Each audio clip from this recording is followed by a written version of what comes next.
Check.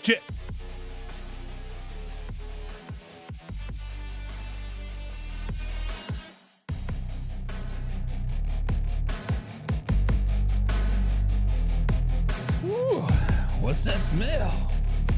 Ooh, baby, how you doing?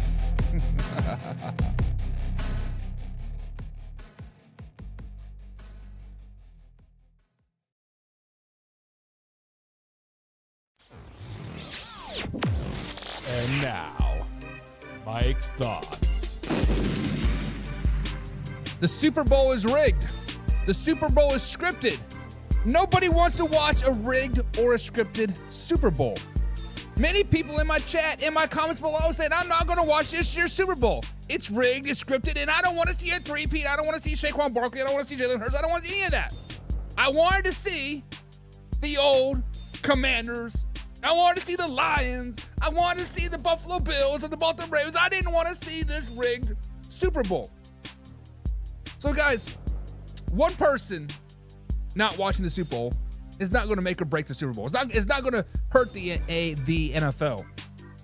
A handful of fan bases not watching the Super Bowl is not going to hurt the NFL.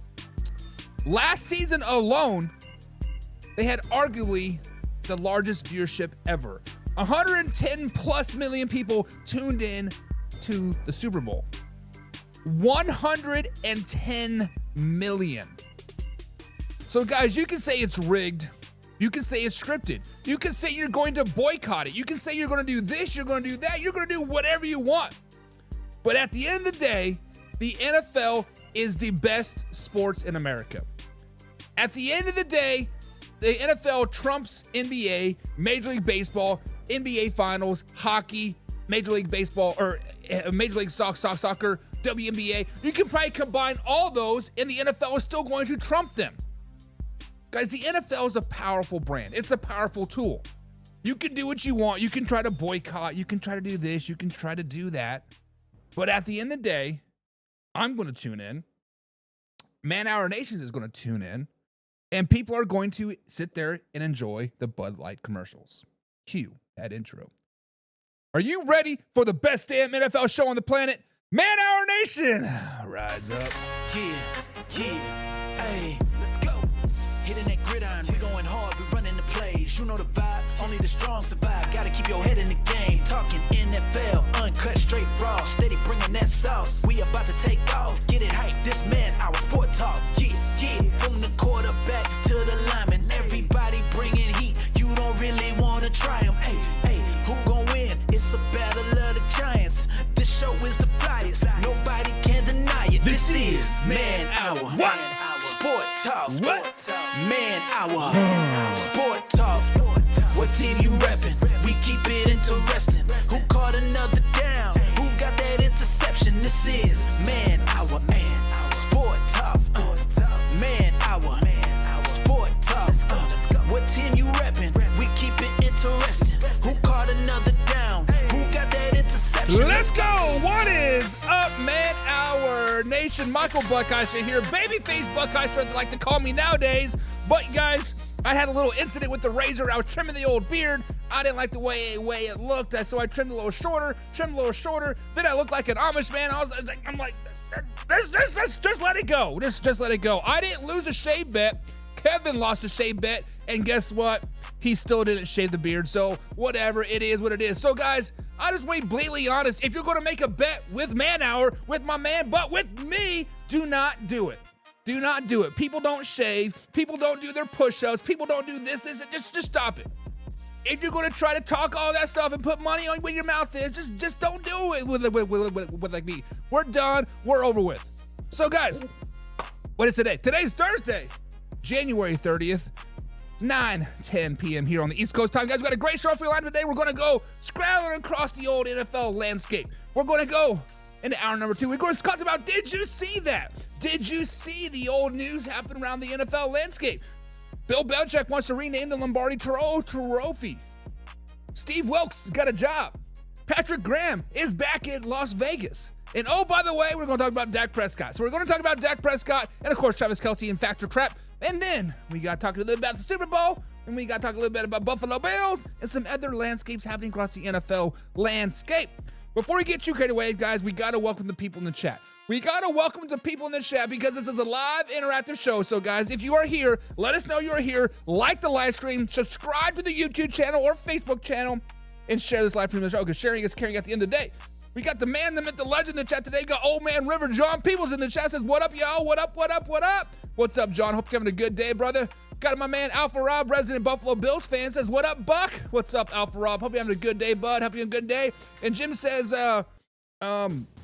old Super Bowl, that would be 54, is getting further and further away. Yeah, I made a typo on the thumbnail. I pushed the V inside the X. That was totally me. My bad, but Jim, way to point it out, way to point it out. And John says, be a pigskin punny, guys, get you some. So, guys, there are some, we have a little mafia, not the Bills Mafia. We have the Pigskin Pundit Mafia here, part of Man Hour Nation. Guys, if you want to be a part of the Pigskin Pundits, you get behind-the-scenes footage, you get the after-hours footage, you get a free merch, you get a little bit of this and a little bit of that. You can be like John, Jim, Casey, Laura, Ether John, Hoffy. Guys, click on the subscribe button below, and it's as little as $4.99 a month. You get to become a Pigskin Pundit. So be like them, be like them, be like them. Speaking of Pigskin Pundit, Casey's in the house as well today. I don't like that. Get that song out of there. Casey says, Chiefs Kingdom, let's go. 3-peat pending. Guys, I didn't know this, but somebody for the Miami Heat, can't think of his name right now. He has 3-peat trademarked. So when the not the Buffalo Bills, when the Chicago Bulls won a 3-peat and they use it on their T-shirts, when the Yankees did it, he's made millions upon millions of dollars above that trademark. So apparently we cannot use 3-peat. John says, I smell a brain fart brewing. It's already there, already there. Jim says, babyface brewski. Listen, man, I feel like a young man, but I feel like an old man. Just like all of a sudden, like I see all the gray hair and shit, man, it is done. It is done. John said, I want to see my Las Vegas Raiders in the Super Bowl. John, flashback to the 2000s, and you get to see it, right? You get to see it. Then we got, I saw Seth's name in there. Oh, there it is. Seth is in the chat. What's up, Seth? I see you there. I see you there, big guy. What's up, Seth? What's up? What's up? What's up? Laura Johnson Hedrick's in the chat. She's a Pigskin Pundit as well. What up, Laura? What up? And Jay Smith, number 4, says Eagles or Chiefs. Listen, man, we're still 10 days away, baby. We are still 10 days away. Sky Moore just got activated from the IR. Philadelphia Eagles guys are dropping like the live fries. Brandon Graham, though, did get cleared to some practice, so it could still go either way. It could still go either way. So slow it down, Jay Smith 4. We aren't going to pick the game until probably next Thursday, maybe next Friday. Hell, we might even do a show Sunday morning just because I don't know. But guys, Eagles are or Chiefs. That's the question. That's the question. Got my man David. David's a Pigskin Pundit as well. He says LA Charger West Coast Man Hour Sports representative is in the house. What's up, David? What's up? What's up? What's up, man? What's up, guys? So, guys, thank you guys for tuning in today. This is a live interactive show. So if you guys want to talk your shit, feel free below. We got questions to answer. And of course, we do address each and every comment as they come up. But let's start with the Super Bowl talk. Right, let's talk about the Super Bowl talk because we're going to be talking about that for the next 10 days. Of course, we're going to be mixing a little bit more NFL talk, but we got to start off at the top. We got to talk about the Kansas City Chiefs defense. That's right, the Kansas City Chiefs defense taking on Saquon Barkley. Guys, the Super Bowl Sunday is coming in fast. It's coming in hot, and it is coming in heavy. We are 10 days away from Super Bowl Sunday. We have the Eagles taking on the Kansas City Chiefs, as you guys know. The Kansas City Chiefs did finish the regular season 15-2, and the Eagles finished 14-3. Currently, if you look at ESPN Bet, the Chiefs are favored by 1.5 points. However, if you go over to FanDuel, the Eagles are favored by 0.5 points. So it's a very, very evenly matched up opportunity here. Patrick Mahomes did throw for nearly 4,000 yards this season, and Saquon Barkley rushed for over 2,000 yards. I believe it was 2,005 yards this season. However, the Kansas City Chiefs defense has not given up a 100-yard rusher all season long. So let's start off today's show talk about the Kansas City Chiefs defense. How or can the Kansas City Chiefs defense stop Saquon Barkley from getting that C note, getting the $100 jobs? Yo, 100 yards, 100 yards. So guys, the Chiefs defense always steps up in the playoffs. Let's just be flat out honest. Their defense always steps up and performs. The last 3 seasons, even the last 2 seasons, right? They started off slow. About week 10, they turn it on and ramp it up for the playoffs, and they're locked down in the playoffs. This particular season, they've had it been great most of the season. If the Kansas City Chiefs defense wasn't great all season long, we would not be looking at a 15-2 record. We'd probably be looking at a 10-7 record going into this playoffs. The Kansas City Chiefs will still probably be in the Super Bowl, but it still wouldn't be as impressive, right? When you look at the Kansas City Chiefs defense, they do have the 8th ranked rush defense in the NFL, only giving up 101.8 yards per game. However, this postseason has been a different story. This postseason, they've been cooked in the rushing game. They're giving up an average of 148 yards per game. They give up 149 yards to the Texans total, and then 147 yards to the Buffalo Bills total. However, they did hold Joe Mixon to under 88 yards, and they hold James Cook to under 85 yards. On the other hand, Saquon Barkley, the man, the myth, the legend, Mr. 2,000-yard himself, so far this game, 3 postseason games, he has 442 yards. 119 yards versus the Green Bay Packers, which is the 7th ranked rush defense in the NFL. 205 yards versus the LA Rams, which was the 22nd ranked rush defense in the NFL. And then 118 yards versus the Washington Commanders, which was 29th ranked rush defense in the NFL. So when you look at the stats, when you look at the numbers, when you see all the contribution gone, guys, can the Kansas City Chiefs hold Saquon Barkley to under 100 yards? Now, yesterday on Factor Crap, I thought that Saquon Barkley was going to get his 125 yards. I thought Saquon Barkley was going to go out there and get his bread, get his dollar bills. Yo! But the more I look at it, the more I study it, the more I dive into the film and actually watch the Kansas City Chiefs defense, guys, they are pretty freaking good. They are pretty good. Joe Mixon basically single-handedly carried the Texans to even remotely thinking about beating the Kansas City Chiefs. If Joe Mixon wasn't on the Houston Texans, they wouldn't have got past the Chargers. If Joe Mixon wasn't on the Houston Texans, they wouldn't been within 10 points of the Kansas City Chiefs all game long. Joe Mixon was the man, the myth, the legend, and he was out there to ball out. 149 yards worth, right? You gotta give credit where credit is due. He did his thing. James Cook, one of the best playoff running backs I have seen in a very, very long time. Matter of fact, I think James Cook he just scored another rushing touchdown from last season. Still, he's still racking up those yards from last season, guys. He is the man, the myth, the legend. But the X factor of this whole head-to-head battle, Saquon Barkley for the Kansas City Chiefs defense, is not the players on the field. It is not Saquon Barkley. It is not Chris Jones. It is not Bolton, right? It is not the Kansas City Chiefs defense. It is not Saquon Barkley. What this comes down to is Steve Spagnuolo. What this comes down to is Steve Spagnuolo. Let me say it for the people one more time in the back. The greatest defensive coordinator of all freaking time, Steve Spagnuolo. That is what it comes down to. So, guys, last night I waffled around and said, yeah, he's probably going to get it, right? He's averaging 147 yards this postseason, averaged 119 yards in the regular season. He was doing his thing. But the truth of the matter is, guys, the Kansas City Chiefs are going to ball out and stop Saquon Barkley. They're going to force Jalen Hurts to beat them over the top, to beat them one-on-one on the outside with arguably the 2 best corners in the NFL. It's crazy that Kansas City Chiefs can lose people, but yet insert this piece, insert this piece, insert this piece. This just shows how great of coaching staff that they have from top to bottom, from the cornerback coach, for the assistant to the assistant linebacker coach, to Steve Spagnuolo, right? They are top notch. But guys, Saquon Barkley is still going to get his 100 yards. The Kansas City Chiefs defense has not allowed a 100-yard rusher all season long. It's going to end Sunday. Not this Sunday, but next Sunday. It's just Saquon Barkley is on a mission from God. He's got a half a pack of smokes, it's dark, and he's got sunglasses on, and he's going to get his 100 yards rushing. It is what it is, right?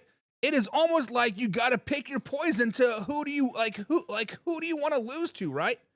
I'd rather let Saquon Barkley get his little bit of bread and give the confidence to Nick Sirianni and the Eagles offense that they're going to run all over him. But the truth of the matter is they're going to right where you want you.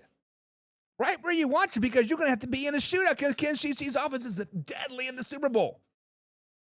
So, guys, let me ask the question one more time that people that are just tuning in. Can the Kansas City Chiefs defense hold Saquon Barkley to under 100 yards in the Super Bowl? I'm saying no. As a Kansas City Chiefs fan, I am saying no. John says, so we have to listen to you slob on Kermit's nabs for the next 10 days. Hey, if you want me to slob on somebody else's knobs, get your team in there, man. Laura says, next subject, please. Can we talk about next season already? The Super Bowl stinks this year. Laura, we're going to be talking about your Minnesota Vikings. You see this in a little rundown there underneath the Buffalo Bills in between the Pro Bowl? It says Sam Darnold. We'll be talking about your Vikings. Stay tuned, baby. Stay tuned. And John says, oh, hell no. Oh, hell no. Saquon Barkley's going to get 175-yard rushing with 3 tutties. And Jim says, Chris Jones better be on that ass, boy. Bring that ass here. Listen, Jim, I think Chris Jones is going to have a hell of a game. I think Chris Jones is going to step up for the 35% of the time that he steps up, and he is going to stop Saquon Barkley big time on third downs. But first and second down, Saquon Barkley's going to be 8 yards there, 12 yards there, might break a 60-yarder because Chris Jones is like, it's not third down. I don't care. Chris Jones is lazy. I know he is one of the best defense of tackles in the NFL. I know that you have to scheme your whole offensive line around him each and every play, but he is lazy. He's lazy. He's lazy. David said, and Vic Fangino is a badass too. David, Patrick Mahomes is 10-2 versus Vic Fangino. However, Vic Fangino is the defensive coordinator for the Eagles. Not offense, not Saquon Barkley. It doesn't matter about Vic Fangino. We will talk about Vic Fangino in the next segment. But right now, slow it down, baby. And Laura says Barkley will walk all over Kansas City. She says that hurts to say. She says Saquon Barkley is going to go out there and he might rush for a Super Bowl record 285 yards in this game and might break 4 touchdowns just because he can. And Laura says that hurts her because she's rooting for the Kansas City Chiefs. She wants the Kansas City Chiefs to play or win. Spooner Man says meteor strike. I don't want any of the teams to win. Like, why? Like, what is the big deal? Because think about this. If the Chiefs win, there will be a shooting in Kansas City. There'll be some gang-related violence right by the hospital, right where the parade's at, and it's going to ricochet over into the parade. And the Kansas City Chiefs like, oh, there's a shooting in the parade. Philadelphia Eagles win. Everybody's going to have their guns out. Pop, pop, pop, pop, pop, pop. Like, it is going to be a gun battle, right? How about this? Can both teams win? Alpha Rob says no. Good try, Kansas City Chiefs defense, but the Eagles are going to run the ball 25 plus times in this game, and Saquon Barkley is going to run all over him. Not even going to be a chance, baby. Not even a chance. Damn, Alpha Rob. Damn. Didn't you say that about your Buffalo Bills too? Too soon? Too soon? My bad. David says, I need that tush push to get to the third and short. Right up the gut, out Chris Jones. Listen. Jalen Hurts, whether you want to admit it or not, is a great tush push person. I don't know his injury to his knee. Obviously, he didn't wear the knee brace versus the Commanders. And he should be trending in the right direction, being 100%. But the biggest issue for the Eagles right now is Cam Jurgens. He's had back spasms. He didn't play, or he didn't start for the Commanders. He did insert in the third or fourth quarter because their backup center hurt his knee or something. And I think he is out. So if Cam Jurgens is still having back spasms and their backup center is still hurt, that could be the biggest X factor of the whole game, right? Offensive line, imagine that, right? Skiing's number 1 says, who do you guys got winning? Well, number 1, we got 10 days till the Super Bowl. We got a lot of storylines to cover. We got Sky Moore coming back. We got Brandon Graham coming back. We don't know yet. I'm not going to pick my winner until Thursday or Friday. I will be rooting for my Kansas City Chiefs. Let's not get it twisted. But just because I'm rooting for my team doesn't mean they're going to win. I might pick the Eagles to win. You never know. We'll find out next week. Cush Master says, I'm just a salty Giants fan. Go Chiefs, make history. Listen, Cush, like, I feel like a lot of people are kind of in your shoes here. Like, we all want to see history, but we also want our teams to be there. So, like, it's a double-edged sword, right? Laura says, I'm wearing a Kansas City Chiefs jersey on Super Bowl Sunday. Yuck, yuck, yuck. Laura, don't you dare do that. Don't you dare wear that Kansas City Chiefs jersey on Sunday. Do not even think about it. Because if I remember correctly, you wore a Minnesota Vikings jersey wild card Monday. Your team lost. The following week, you did wear a Detroit Lions jersey. That team lost. Flashback to wild card weekend, you wore that cheese head. That cheese head right there. You had it on your head, and you're saying, go, Pack, go. That team lost. So, Lord, don't you dare put on a Kansas City Chiefs jersey. I'm just playing. Jim says, David, we got the backup center unless Philly starter gets over his back issues. I thought the backup center, Jim, hurt his knee like pretty bad. I can't remember the name. It's the big black man. That narrows it down, right? Yeah, I thought he was out. I thought he was out. I could be wrong. Laura says, yes, I just didn't like the Eagles that much. I hate the Kansas City just the same, but I hate the Eagles. John says, read option Hurts going to rush for 80. No, he's not. No, he is not. If Jalen Hurts rushed for 80 yards, the Eagles are getting blown out. I'm just saying.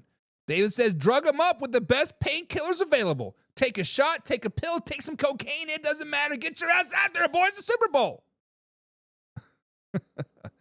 And John says, hey, Laura, when you get that Kansas City Chiefs jersey on, make sure you go live. Make sure you go live so we can see it. Because we don't believe you. Don't you dare wear that jersey, Laura. I will so kick you in the feet. Next up, guys, Patrick Mahomes. Patrick Mahomes and the Kansas City Chiefs. Yes, I know. Everybody doesn't like Kermit, right? But the point of the matter is Patrick Mahomes only has one Super Bowl loss so far in his career. One Super Bowl loss. The man is 3-1 in the Super Bowl. 3 Super Bowl rings in 7 years. Man, put some respect on that name. But guys, how can the Eagles pull off this upset? Right now, it is still an upset. The Kansas City Chiefs are favored by 1.5 points. How can the Eagles pull off this upset? The lone loss that Patrick Mahomes has in the Super Bowl is to Tom Brady and the Tampa Bay Buccaneers. In that particular game, the Tampa Bay Buccaneers put pressure on Patrick Mahomes play after play after play. They sacked him 3 times and hit him 10 times. However, he was injured in that game. However, he had that highly sprained ankle and he was limping. He had to get shot up just to even step on the field. Left tackle was a huge issue for the Kansas City Chiefs all season long. That year, if you guys flash back, they lost Orlando Brown Jr. to the Cincinnati Bengals because he wanted to chase a championship. How's that going now, furry boy? But we digress. So far this season, left tackle, once again, has been an issue for the Kansas City Chiefs. Once again, left tackle has been an issue for the Kansas City Chiefs. They've actually given up 36 sacks so far this season. Actually, in the postseason, Patrick Mahomes has been sacked 5 times, 3 against the Texans and 2 versus the Buffalo Bills. He's been sacked and he's been hit a lot this season. However, Andy Reid, one of the best coaches in the NFL, let's put some respect on the name and give credit where credit is due. He has done great this season, shuffling the line around to make it work. Earlier in the season, we saw a 5-sack game. We saw a 3-sack game. We saw a 4-sack game. Patrick Mahomes getting hit a lot early in the season. Morris got benched. Insert Humphreys. Humphreys got injured. Insert Joe Thuney. Moved from guard out to tackle.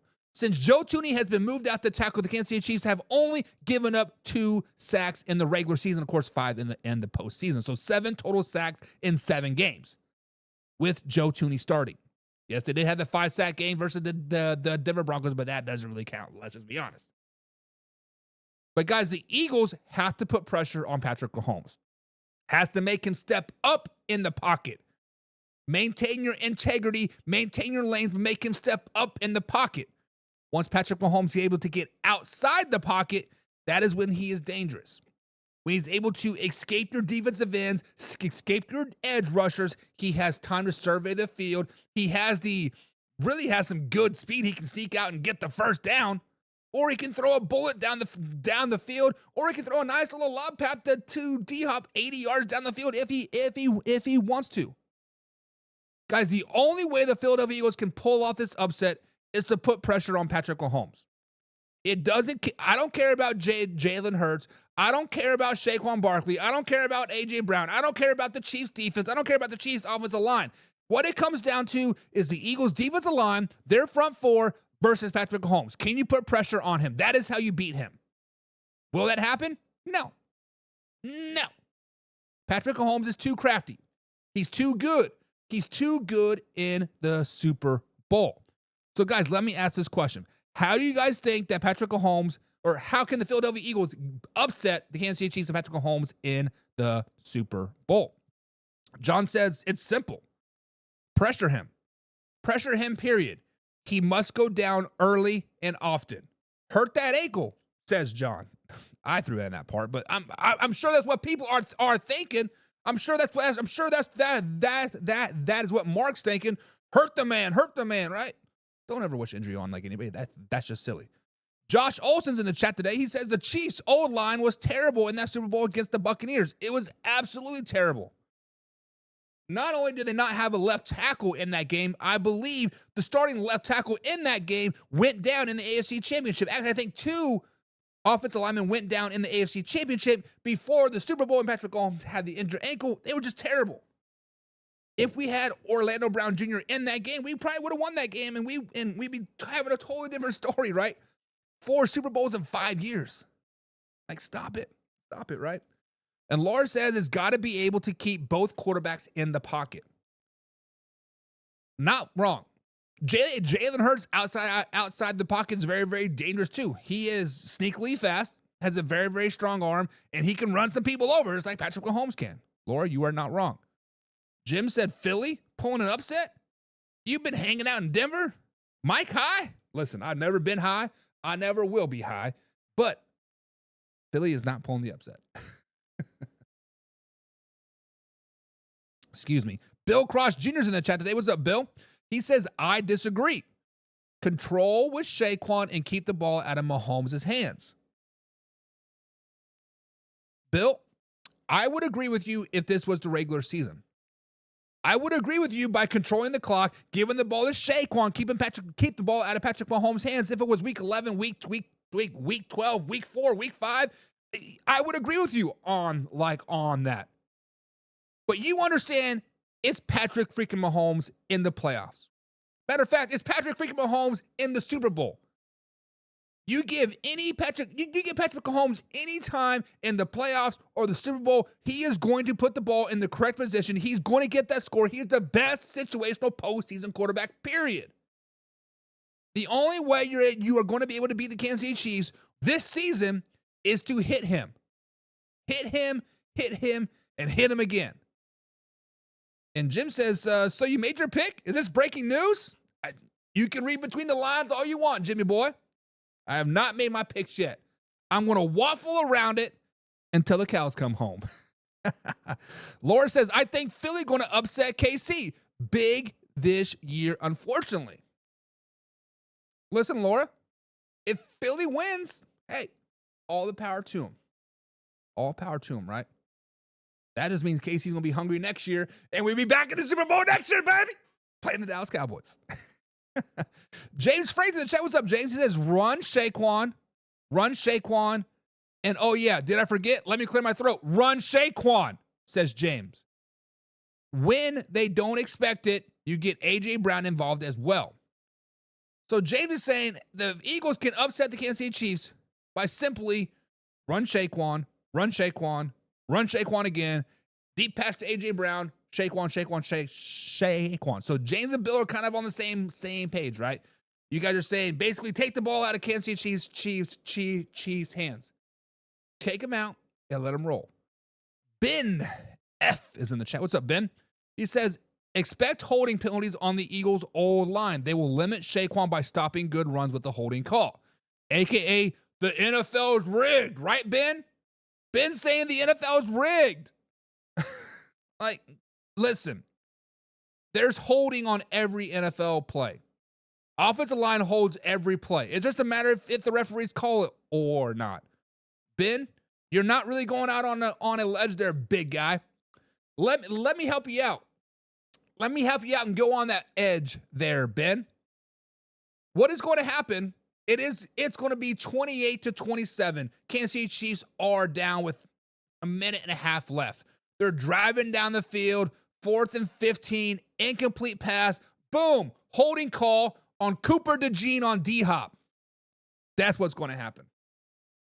Kansas City Chiefs get the ball on the 10-yard line, milk out the clock. Game-winning field goal by Christian man himself, Harrison Buckner. He's not out there getting massages from Diddy's family.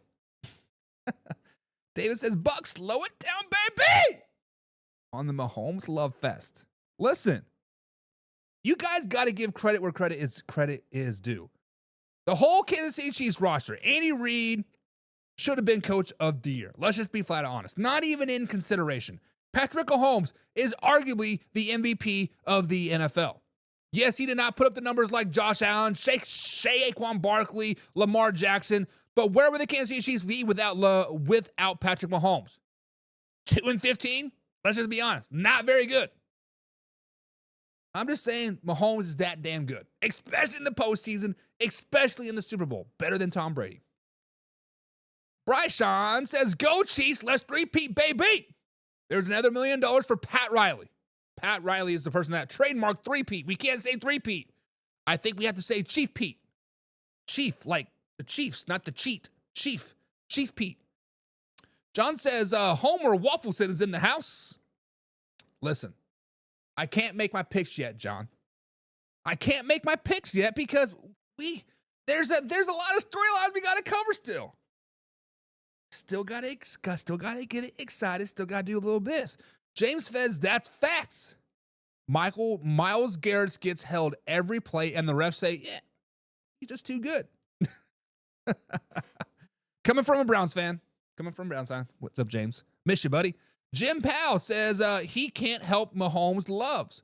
When someone says Patrick, him and Casey's mouths fly wide open.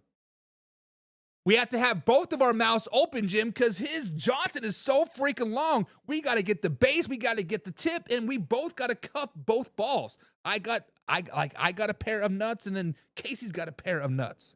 You're just jealous that your quarterback doesn't have that big a swanker. Oh, man, sorry. Off the rails, Buck. Bring it back in. Laura says the Eagles are going to have to score first and lead the entire time to win this game. I think the Kansas City Chiefs forget to show up to this game. Wishful thinking. The Kansas City Chiefs are not going to forget to show up to this game, Laura. Come on, it's the Super Bowl, baby.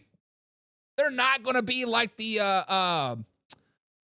what was the Super Bowl? Was that the Broncos Super Bowl where very first snap, the ball goes over Cam Newton's head and they get blown out like 38-7? That's not going to happen. That's just not going to happen. J-Dog Jace says the Eagles are better. J-Dog, I agree with you on this. On paper, if you look at every position, besides tight end, besides quarterback, maybe cornerback, the Eagles are better at every position than the Kansas City Chiefs. Better offensive line, better running backs, better receiving core, better linebacking core, better defensive line. Corners are questionable. I think Cooper DeJean has a very, very big, bright future ahead of him, but Trent McDuffie is arguably the best lockdown corner in the NFL. Safeties, I think the Eagles got it with Bradbury and them. J-Dog Jace, you are right. The Eagles are better on paper. On paper, the Philadelphia Eagles should win this game. On paper, the Philadelphia Eagles should win by 15 points. On paper, hell, on Madden, the Eagles should win this game. But J-Dog, there's such thing as called real life, man. There is such thing as called it factor. There's such thing as we're just scared of that team. The Philadelphia Eagles do not have the coaching staff that the Kansas City Chiefs have. The Philadelphia Eagles do not have that it factor. The Philadelphia Eagles fear the Kansas City Chiefs. The Kansas City Chiefs fear nobody. So as the Eagles might have the better roster from top to bottom, they don't have those three things. It is what it is. David is laughing out there. John is saying this dude is delusional part already. I'm not delusional, baby. Get excited. Get excited. Listen, guys, I've been holding in my homerness all year long. When we did our picks back in June and July, I said, hey, the Kansas City Chiefs may only get 11 wins.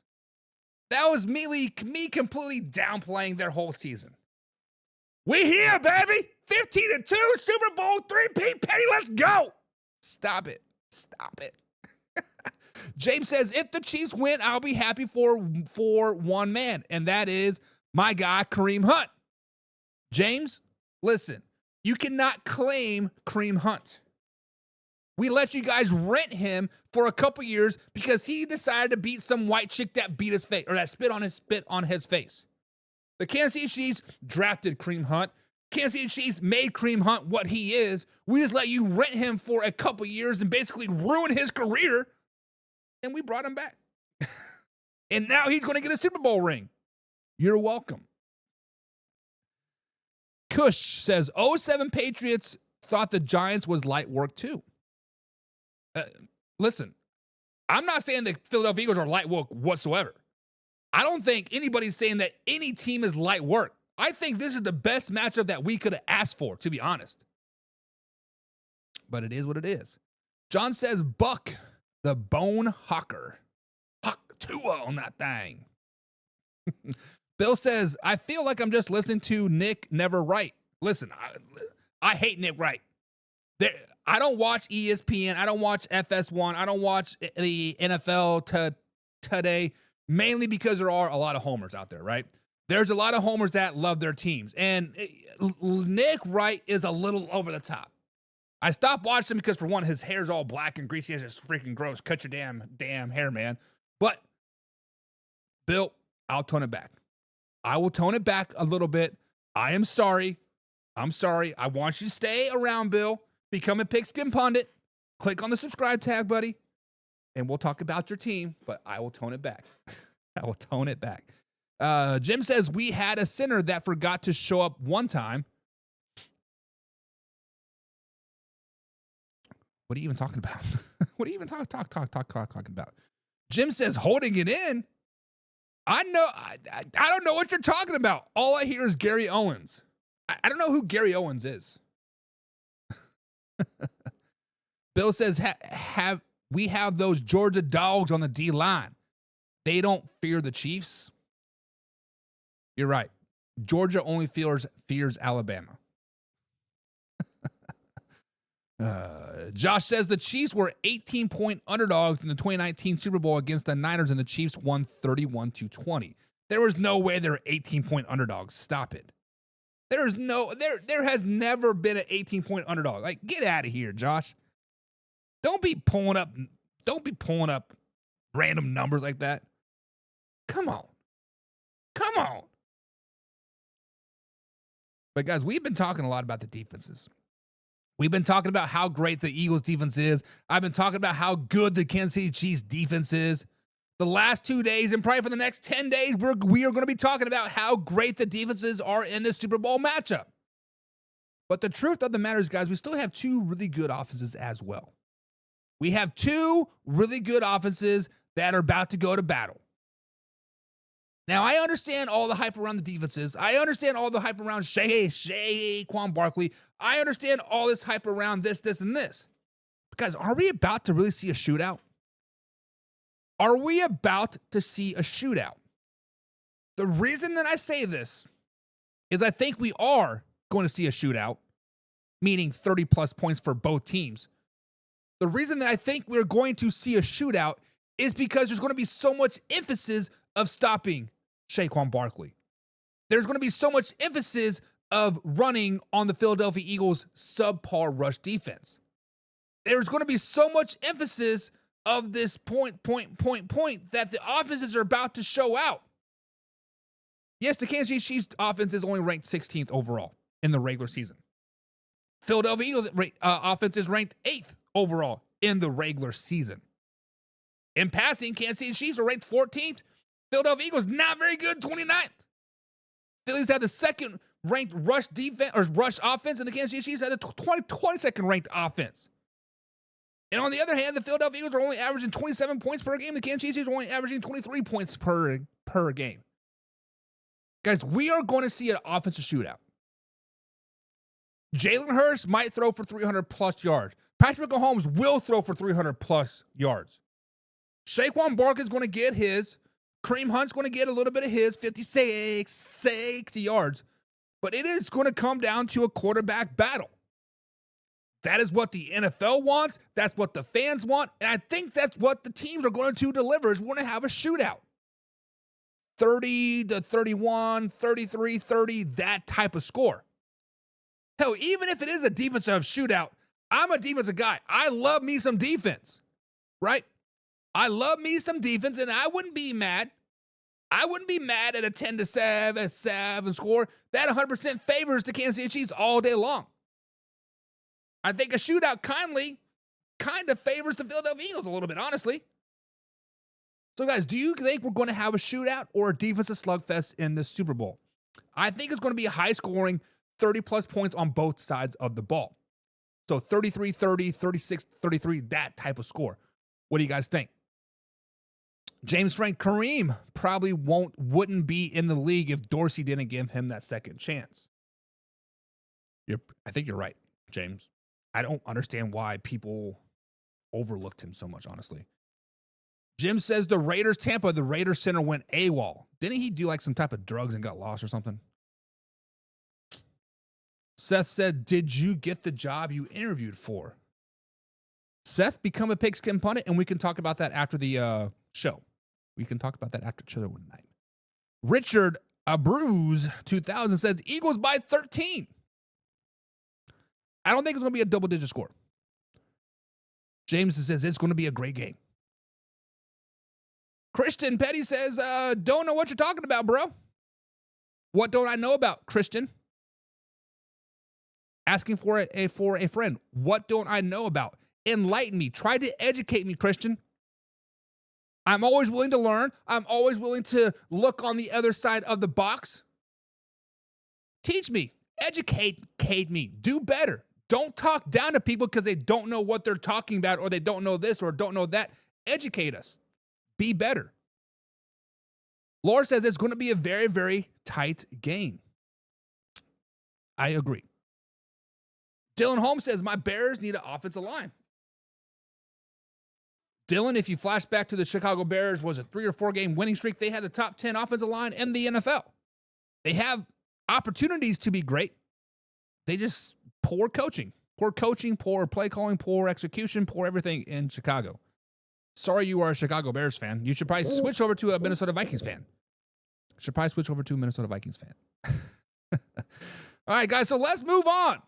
Let's move on and we'll go around the NFL and let's go over to New York. Buffalo, New York, I might add.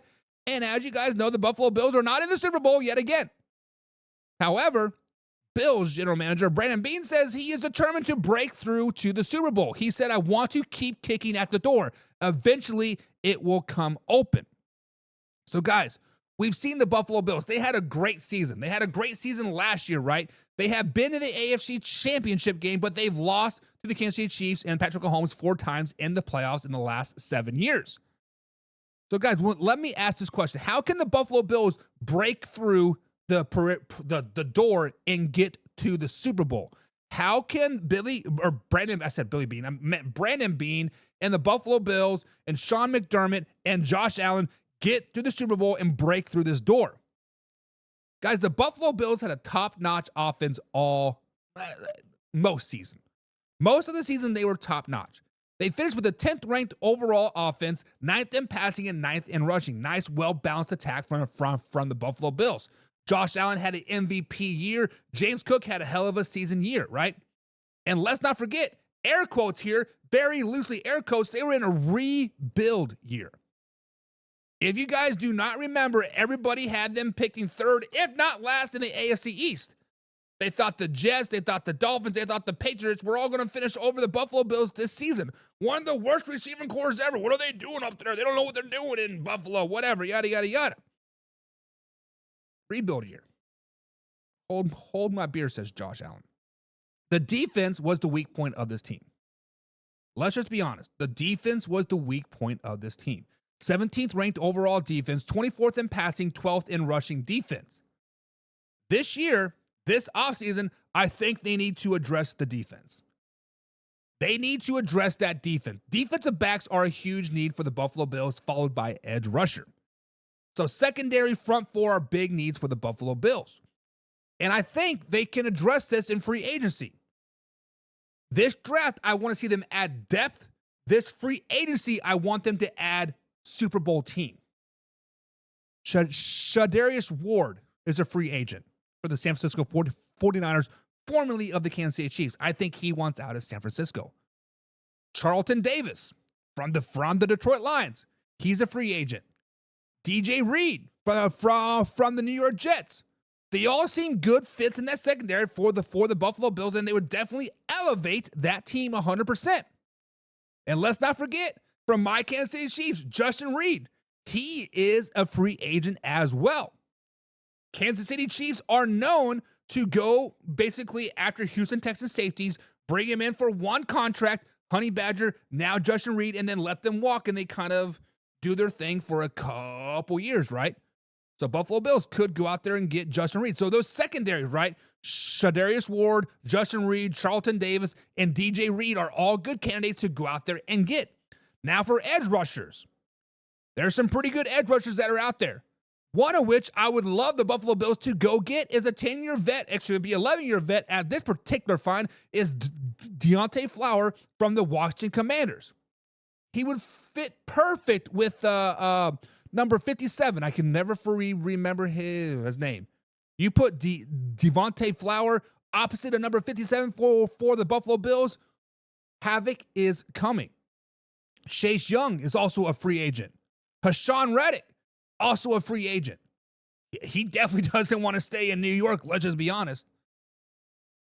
So how the Buffalo Bills guys can break through this door to get to the Super Bowl, add secondary, add edge rusher, and the third step is the coaching needs to figure out a game plan to beat Kansas City Chiefs. You don't need to worry about beating the Baltimore Ravens. You don't need to worry about beating the Bengals. You don't need to worry about beating the Steelers, Browns, whatever. You need to build a team to beat the Kansas City Chiefs. You need to find a game plan that beats the Kansas City Chiefs. You need to figure out how to beat the Kansas City Chiefs in the regular season. Find that plan and stick to it. Stop trying to outplay them. Stop trying to compete with them, mind game them, and outcoach them. And that's how the Buffalo Bills can make it into the Super Bowl next season. So, guys, in the comments below, what do the Buffalo Bills need to do to kick in that door, get over the 0-4 hump for the Kansas City Chiefs, and finally make it to the Super Bowl? Alpha Rob is our resident Buffalo Bills expert here in the Man Hour. He says, Allen got that first. Bills need to change the defensive scheme. Stop with the nickel.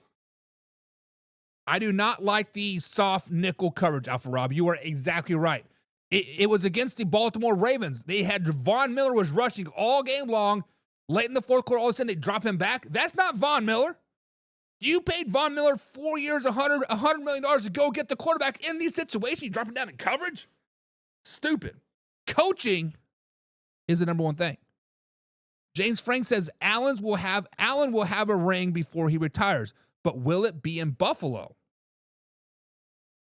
So James is kind of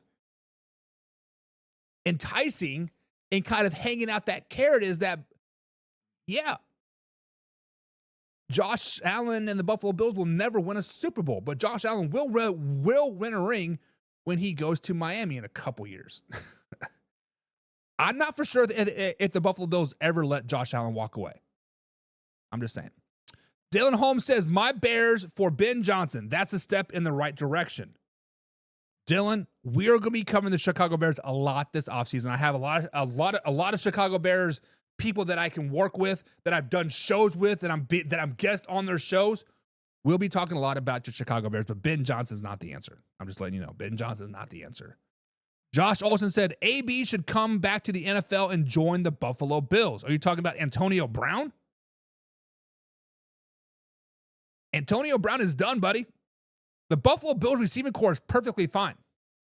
What they need to do is they need to make sure they bring back Mac Hollins. He was a big factor for them this season. That's what they need to do, is make sure they bring him back. And Alpha Rob said the secondary is going to look different next season. Alpha Rob, it looked different this season too, right? You try to cut all that dead weight, bring in those fresh young guys. You cut White, and you cut those other guys. Like, basically, the only guys left you had on your roster from last season was Hamlin. It has to look different. It has to look different. John says, yes, then he will have the key to the city. Listen, Josh Allen already has the key to the city in Buffalo. Josh Allen can just be making it to the playoffs and win one game year after year after year, and I still think he's going to own the city of Buffalo. It is what it is. Dylan Holmes says, we also got Dennis Allen for the defensive coordinator for the Chicago Bears. Congratulations. Way to waste a hire. Jim says they've been 4 times. What he's talking about breaking into, Thurman Thomas, Jim Kelly will show up at his house. He means in this modern era, Jim. We're not talking about the 90s.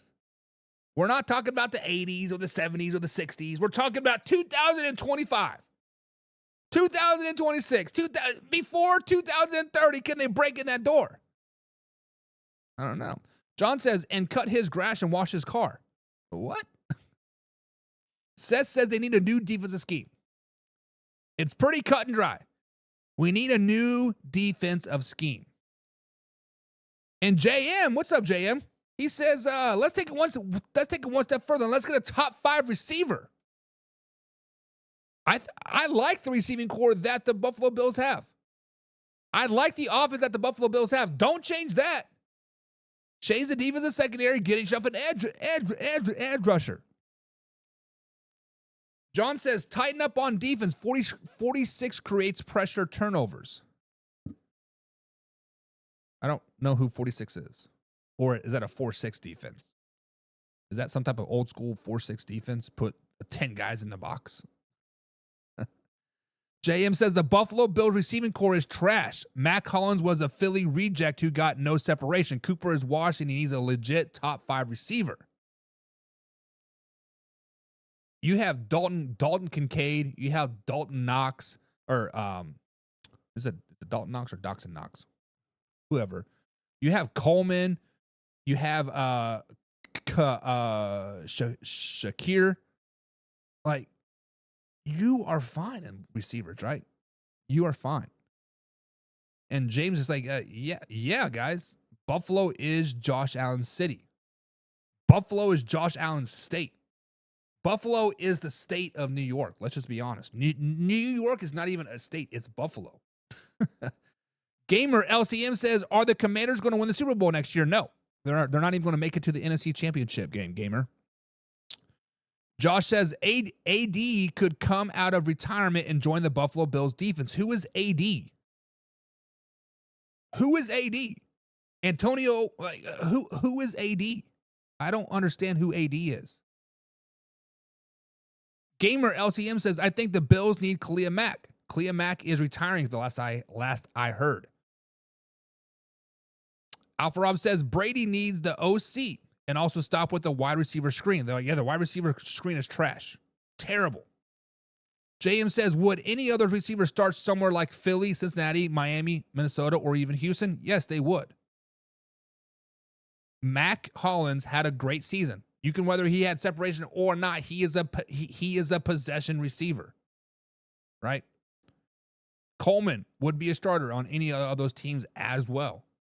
Shakir would definitely be a starter on any other. All those guys are starting on all of those teams.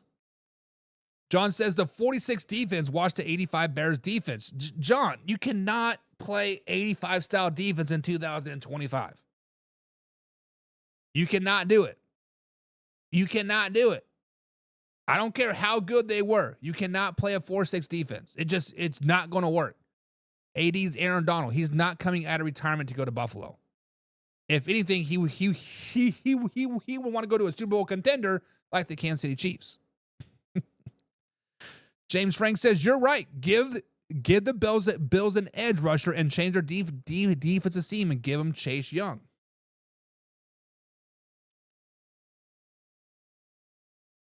So JMs wants me to compare A.J. Brown, Smitty, assuming that means Devontae Smith, Goddard, come on, stop it. So A.J. Brown is a good receiver. He has 1,000 yards year in and like year out. He is the number one guy. Yes. Devontae Smith, consistently hurt now. I would take Coleman over Devontae Smith. I would take Shakir over Devontae Smith. I would take Matt Collins probably over Devontae Smith right now. Yes. Goddard, yes, I would take Knox and Kincaid both over Dallas Goedert. Yes, I would. But guys, how can the Buffalo Bills kick in the door? How can they kick in the door in the Super Bowl? I'm out, says JM. You're delusional. JM, what has Devontae Smith done? Like legitimately. Go look at the stats. Go look at the film. Go look at the tape. What has Devontae Smith done? Devontae Smith is a below average receiver with top tier talent. He has all the talent in the world. He has the potential to be great, but he's not. I don't know if it's because of the offensive scheme. I don't know if it's because of the shadow of A.J. Brown. I don't know if it's just because he's always injured, but right now, Devontae Smith is not a top receiver in the NFL.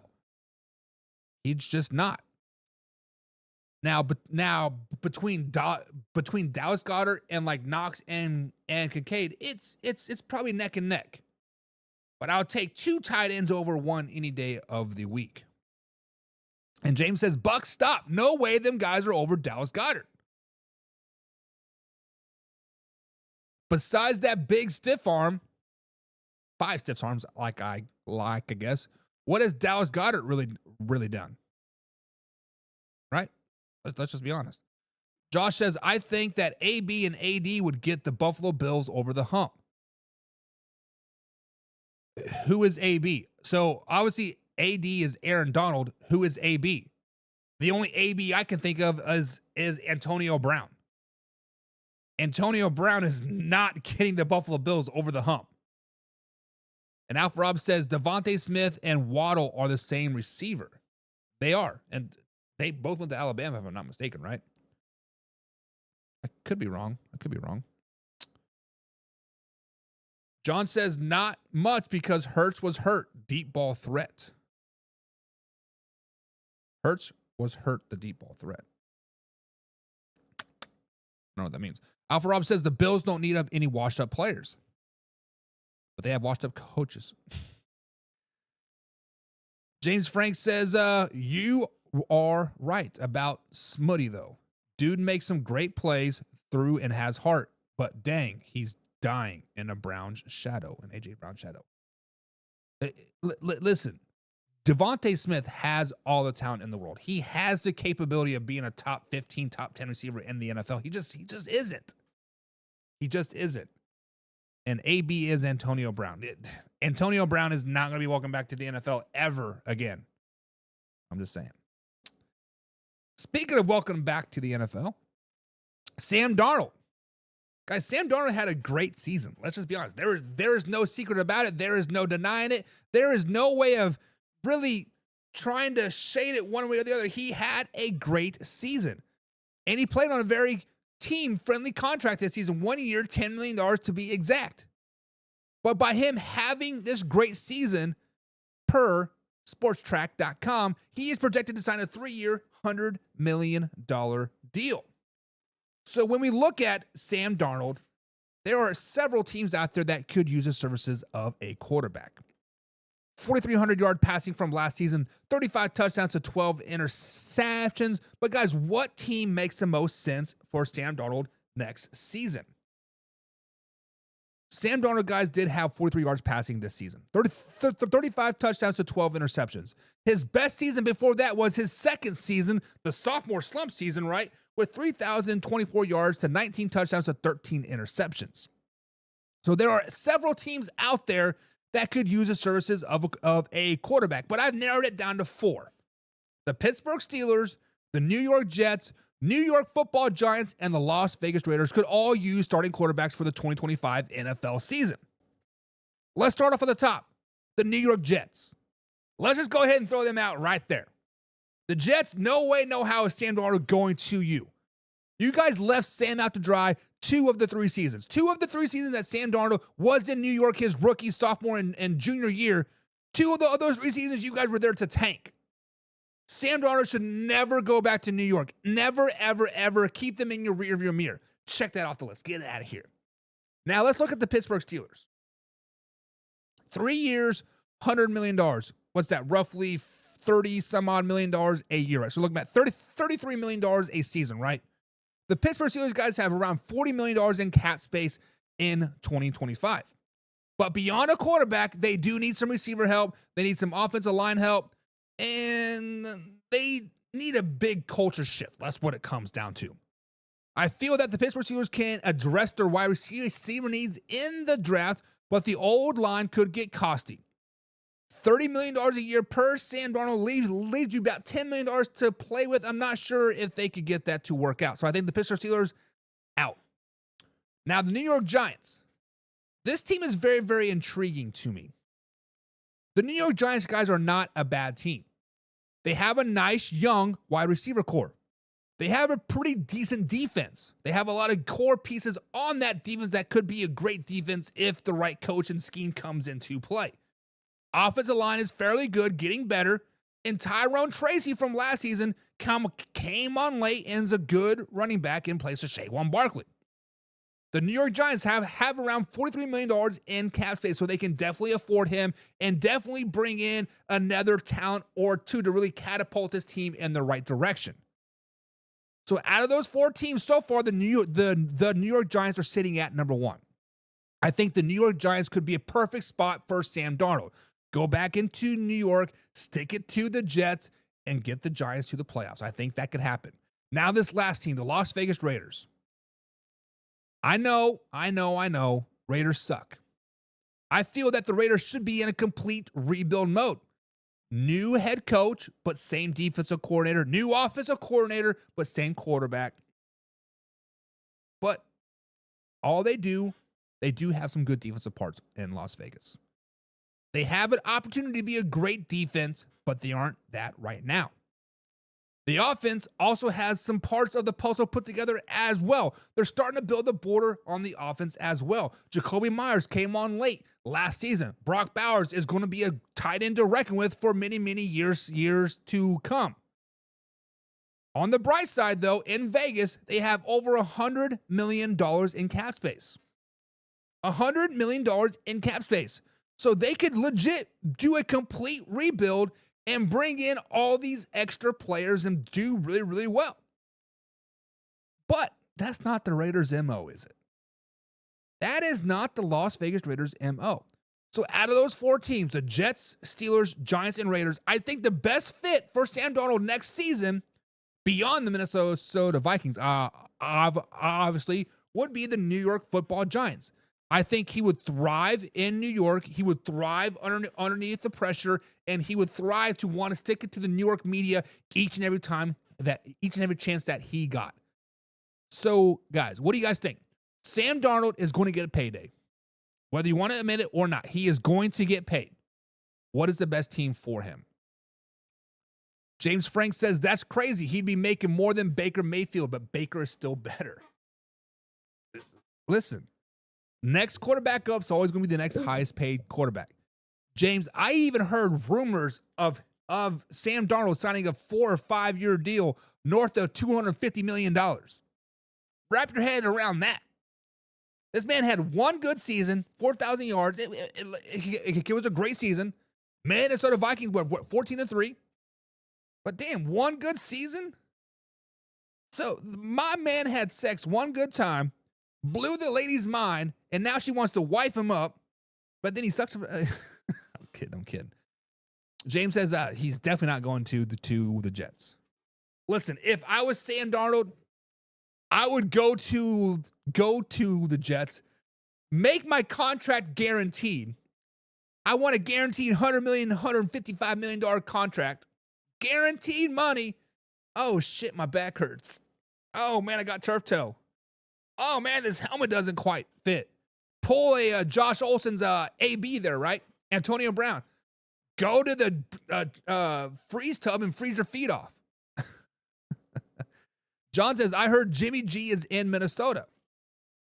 John, the last I heard, Aaron Rodgers was going to Minnesota. So I guess they'll have the best of both worlds there, Jimmy G and Aaron Rodgers, to teach J.J. McCarthy. Oh, wait, J.J. McCarthy is going somewhere else, too. J.J. McCarthy is going to New York. Alpha Rob says, neither one of those teams have two top receivers. Darnold will fail. Meaning the Giants and the Steelers? Well, Alpha Rob, as I do think George Pickens is a good talent, I think George Pickens is officially out of Pittsburgh.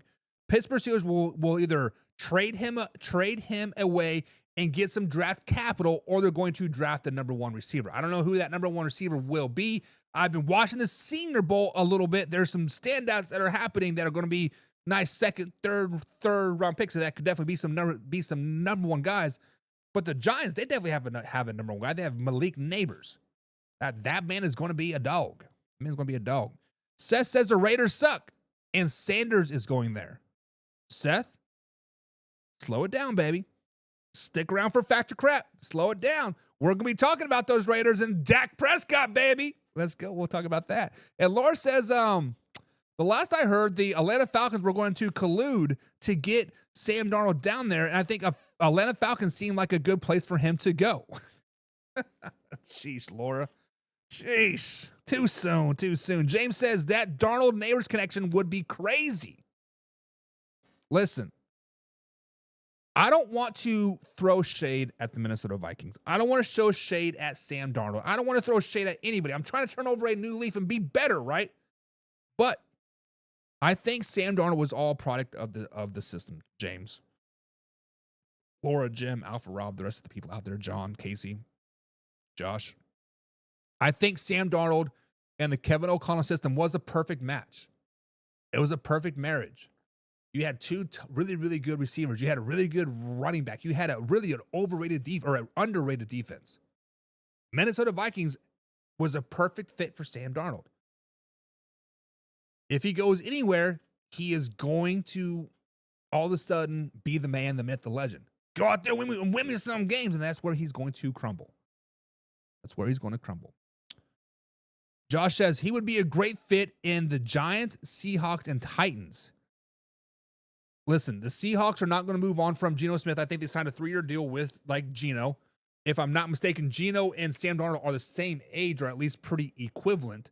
The Titans, I think they want to draft a quarterback or at least get a younger quarterback, a.k.a. Hendon Hooker, even though he's not that much younger, but a younger quarterback. I don't see him going to the Titans, but I could be wrong, right? Could be wrong. Seth says, anybody going to watch the boring Pro Bowl? No, not at all, Seth. I have the skills competition paused. I'm going to watch the skills competition, but the Pro Bowl, nah, not at all. Laura says Sam Darnold isn't staying. Interesting. John says all of this Raider BS I'm hearing driving me nuts to Medicare. John, stay tuned, man, because we're going to be talking about Max Crosby and your quarterback situation coming up here. Casey said the Chiefs just announced no rally if they win the Super Bowl. That's a complete false statement. They are moving it, Casey. So I am a Kansas City native, and the last 2 seasons they've had at Union Station where the draft was at. They've said they will hold a rally, just not on Hospital Hill, a.k.a. Union Station. They're going to move it to Power and Light, that type of area. So James says, honestly, I think it would be a mistake on the Vikings to let him go. for that exact reason. The system is his soulmate. At the same time, you got J.J. McCarthy. That could be the system of the soulmate either. So soulmate too. But let's talk about the Pro Bowl, guys. Let's talk about the Super Bowl and the Pro Bowl. As you guys know, the Super Bowl is obviously one of the biggest sporting events of the year. Bigger than the NBA Finals, bigger than Major League Baseball, bigger than the WNBA. It's the biggest sporting event of the year, hands down. It's also one of the most expensive sporting events of the year. I just looked up the tickets. The nosebleed seats are $4,000. If you want a halfway decent seat, you're looking about $12,000. Guys, I think the Super Bowl should have a home team. I think a home team, meaning the Kansas City Chiefs or the Philadelphia Eagles, should be able to host the Super Bowl that particular season. And I understand that it takes a lot to get ready for the Super Bowl, right? But they've been doing it for 59 years. They know how to get the Super Bowl. We have 2 weeks to figure it out. So, guys, let me ask this question. Should the NFL have one of the teams host a Super Bowl that is in the Super Bowl? The reason that I say this is because us average NFL fans do not have $12,000. Actually, it would probably be $24,000 to get tickets to go to said Super Bowl to support your team. Because you don't want to go by yourself. You want to bring a friend. So you're probably looking at $30,000 for a decent seat, food, hotel, etc. Right? So you're looking at anywhere from $30,000 to $40,000 just to go down to support your team, a team that you've been supporting all year long. You bought season tickets, you bought your jersey, you do this, you go like why? Guys, I think there should be a home field advantage in the Super Bowl, and the home team should be able to host the Super Bowl. But Buck, how do you do that? How do you do that? You do what the Major League Baseball did a couple years ago for their All-Star game. The winner of the Pro Bowl, AFC versus NFC, the winner of that Pro Bowl that team from that division will then get to host the Super Bowl. So this year, so it would be last year. So last year, I think the AFC won the Pro Bowl, right? This year, in the Super Bowl, the AFC team would be able to host the Super Bowl. So this year, the Super Bowl would be at Arrowhead. Yeah, it might be rainy, it might be snowing, the wind might be blowing, whatever, right? It is what it is. But how great would that be? Not only is that great for that town's city, the fan base, etc., right? It makes the Pro Bowl all of a sudden more exciting. Now, all of a sudden, we are going to see Josh Allen in the Pro Bowl. We're going to see Lamar Jackson in the Pro Bowl. We're going to see Baker Mayfield in the Pro Bowl, right? We are going to see the best of the best because that particular conference wants to host a Super Bowl next season. Now, I understand we want, like I said it, right? I said it. If we're going to have a Super Bowl away, I want it to be perfect conditions. I want it to be 75 and sunny. I don't want any rain. I don't want any snow. I don't want any wind, right? I want it to be perfect. But if you want to make the Pro Bowl great, if you want to make the Super Bowl even greater, have the team that wins the Pro Bowl host the Super Bowl the next season. What do you guys think? Cooper says KC won't win on Saquon's birthday. Probably. Never know. John says it's a participation bowl. Not wrong. It's stupid. James Frank says, I haven't watched a Pro Bowl since I was a kid when it was cool and you had the best of the AFC and the NFC going head-to-head against each other. Yes, exactly. The beginning of the end of the Pro Bowl, guys, was when they started to intertwine the conferences, right? When they had like the draft, it was Deion Sanders and Jerry Rice, if I'm not mistaken, and they did the draft, right?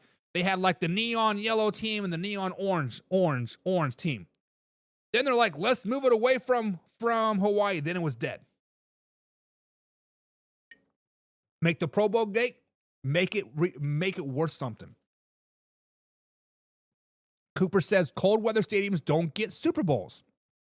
Cooper, it wouldn't matter at this particular point because it would be a home game for the Kansas City Chiefs or the Philadelphia Eagles or whoever whoever's in the Super Bowl, it's going to be that team's hosted. And this thing of the Super Bowl, New Orleans or San Francisco or LA, is going to be a thing of the past, right? Like, yes, I understand we want a nice, good game. We want all the hype. We want to bring all that money, but bring it down to our normal fans. The NFL makes billions upon billions of dollars.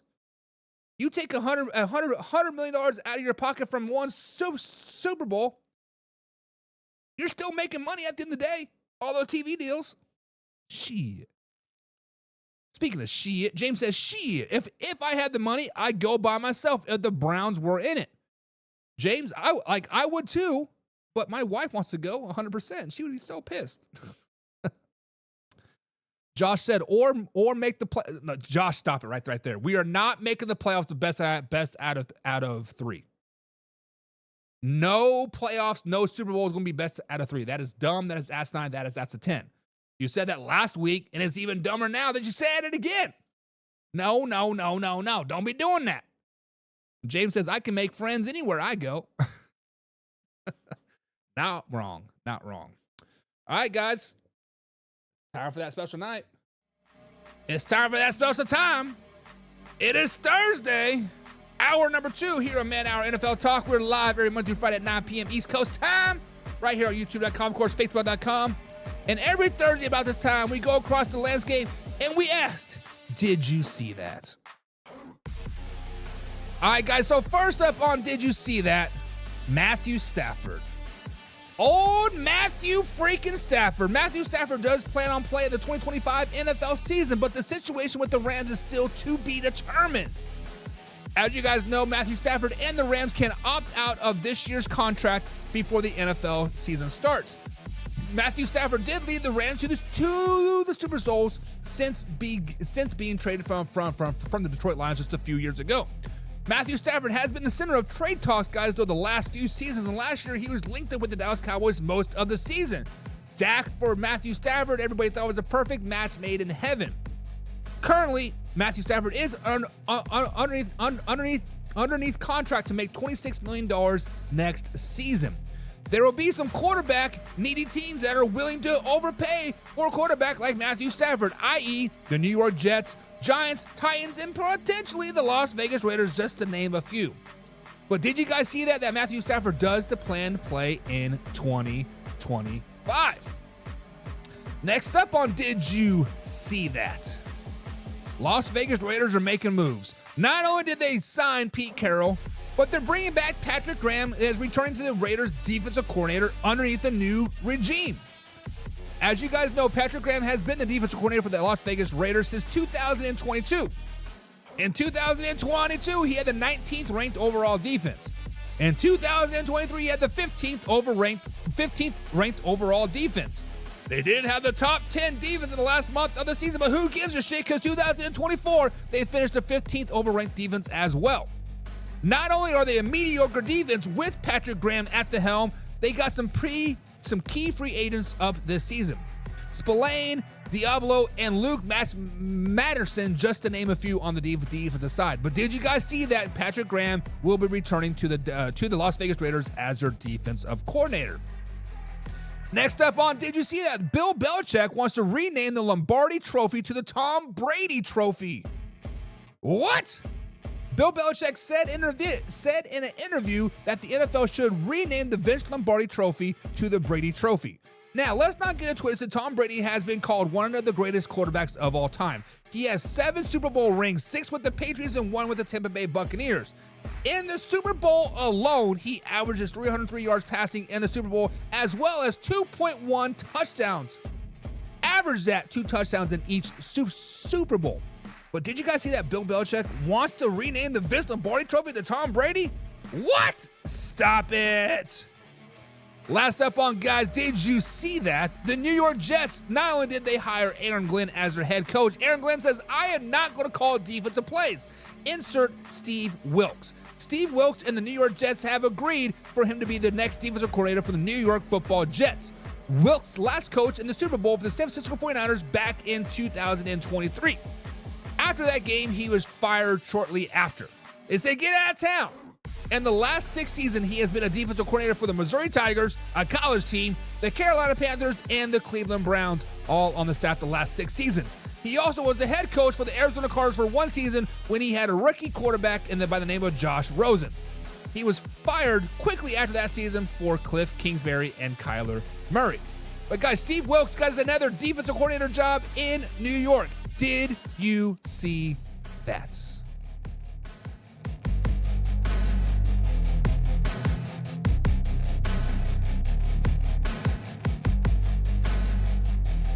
All right, guys, so that is Did You See That? Matthew Stafford, Steve Wilks, Patrick Graham, and, of course, Bill Belichick. Let you guys know that. Did you see that? Did you see that? And James is like, Matthew Stafford to Cleveland, baby. I wouldn't mind that. That's where quarterbacks go to die, James. That'll be perfect for him. And James says, we like to overpay for quarterbacks, especially TikTok stars quarterbacks, right? TB Jamin says, nah what, man? Now what? James says that was a great hire for the New York Jets. Steve Wilks is a great hire. We will see. We will see. And John says, hell yeah, Matthew Stafford to the Raiders. Let's go, baby. Okay. Slow it down, John. Don't get too excited because you got Dak Prescott coming, guys.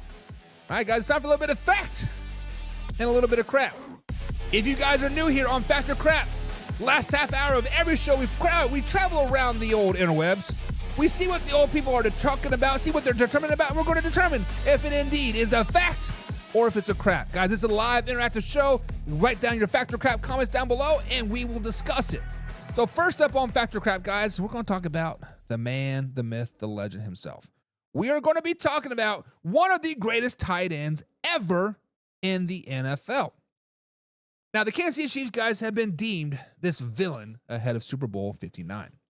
And Travis Kelce says he loves it and he is embracing it. So, guys, fact or crap, are the Kansas City Chiefs the villains of the NFL? So, guys, since 2018, the Kansas City Chiefs are 17-3 in the playoffs. Let me say that one more time for the people in the back. Since 2018, the last 7 years, the Kansas City Chiefs are 17-3 in the playoffs. Their only losses in the playoffs came to Tom Brady's New England Patriots when D Ford lined up offsides. You can't do that, D Ford. I'm still mad at you about that. Then they lost to Joe Burrow's Cincinnati Bengals in the AFC Championship game. And then they lost to Tom Brady and the Tampa Bay Buccaneers in the Super Bowl. Guys, in the playoffs since 2018, the Kansas City Chiefs averaged 30 points per game. They averaged 30 points per game in the postseason. And they're holding teams to under 23 games in the postseason as well. In that time, they have won 3 Super Bowls, and now they're going for a 4th and potentially a 3-peat. So, guys, fact or crap, are the Kansas City Chiefs the villains of the NFL? It is crazy how you can go from America's loved team, right? Oh, they bounced back and they won the Super Bowl and now they're going back again, and then they quickly start to be hated. People hate on success. When you do it one time, awesome, good for you, we're proud of you, but then we want you to go back into your hole and be average again. But now that they are sustaining this success, 17-3 in the playoffs since 2018, including the playoffs. 2 of those losses came to Tom Brady. 1 of the losses came to Joe Burrow. Now all of a sudden they're the villains? Guys, this is a waffle answer. I hate waffles, but this is a waffle answer, but I got to say fact. I got to say fact that the Kansas City Chiefs are now the villains of the NFL. They are the villains of the NFL is because everybody is hoping that they fall. Everybody's hoping that Goliath falls. They want them to be bad. They want them to be, they just want somebody to come up and beat them. They don't care who it is at this point. It can be the Eagles. It can be the Lions. Hell, it could be the Commanders. Hell, it could be the Dallas Cowboys. We don't care. As long as they beat the Kansas City Chiefs, I am happy, right? That makes them the villains because that is 100% fact. So, guys, fact or crap, are the Kansas City Chiefs officially the villains of the NFL? And Seth says it is definitely crap. Seth says the Kansas City Chiefs are not the villains of the NFL. So, Seth, if the Kansas City Chiefs are not the villains of the NFL, every league, every storybook, every movie has a hero and a villain. Who is the villain then? Is it the Buffalo Bills? Is it the Lions? Who is the villain in your eyes then, Seth? Laura says it's 100% fact. Laura says I'm a Chiefs hater, and I know what a fact is when I see it, and this is a fact. Damn, Laura, slow it down. I read between those lines. Even though you simply just said fact, Laura, I see what you said. Put those guns down, baby.